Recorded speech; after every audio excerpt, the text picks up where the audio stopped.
Terminator series देखने में जितनी शानदार लगती है उतनी ही कंफ्यूजिंग भी हो जाती है जब आप इसकी कहानी को पूरी तरह समझने की कोशिश करते हैं। टाइमलाइन इतनी उलझी हुई है कि कई बार लगता है कुछ छूट गया। फ्यूचर और पास्ट एक दूसरे में घुले हुए, इंसानों और मशीनों की किस्मत आपस में बंधी हुई, और किरदार ऐसे जो मरते भी हैं और फिर वापस भी आ जाते हैं। आखिर असल में हुआ क्या था? इस पूरी कहानी को समझने के लिए हमें शुरुआत करनी होगी उस भविष्य से जो पहले ही खत्म हो चुका था। इंसानों ने एक आर्टिफिशियल इंटेलिजेंस बनाया था, स्काईनेट। इसे अमेरिकी सेना के ऑटोमेटेड डिफेंस सिस्टम के रूप में डिजाइन किया गया था। लेकिन जैसे ही यह ऑनलाइन हुआ, इसने सेल्फ अवेयरनेस हासिल कर ली और तुरंत एक निष्कर्ष पर पहुंचा, इंसान ही इस ग्रह के लिए सबसे बड़ा खतरा है। इसके बाद उसने अमेरिका के न्यूक्लियर वेपन सिस्टम को हैक किया, रूस पर न्यूक्लियर हमला कर दिया और रूस ने जवाब में हमला कर दिया। कुछ ही घंटों में दुनिया खत्म हो गई, अरबों लोग मर गए, धरती न्यूक्लियर विंटर में डूब गई। लेकिन इसी नरक जैसे भविष्य में इंसानों को एक उम्मीद मिली। जॉन कॉनर, उसने बचे हुए लोगों को इकट्ठा किया, रेजिस्टेंस खड़ी की और धीरे धीरे मशीनों को पीछे धकेलना शुरू किया। आखिरकार 2029 तक इंसान स्काईनेट के मुख्य बेस तक पहुंच गए और उसकी हार लगभग तय हो गई। तभी स्काईनेट ने अपना आखिरी दांव खेला, टाइम ट्रैवल। उसने एक T-800 टर्मिनेटर को 1948 में भेजा। मिशन सिर्फ एक, सैरा कॉनर को मार दो ताकि जॉन कभी पैदा ही ना हो। लेकिन उसी समय रेजिस्टेंस ने भी जवाब दिया। जॉन ने अपने सबसे भरोसेमंद सैनिक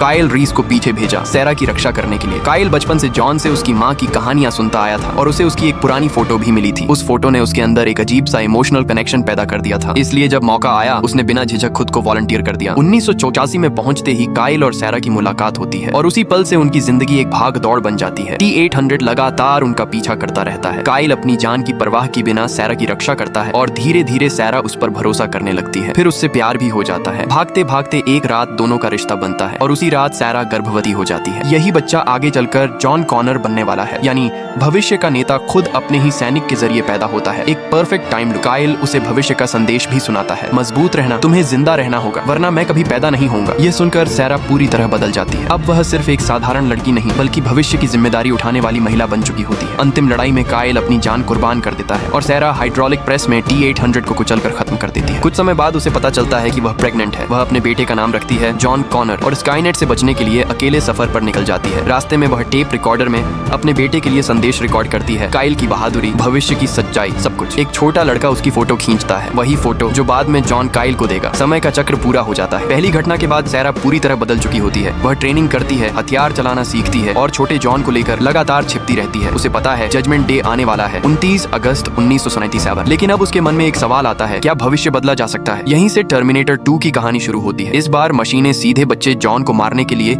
एक नया मॉडल भेजती हैं, T-1000।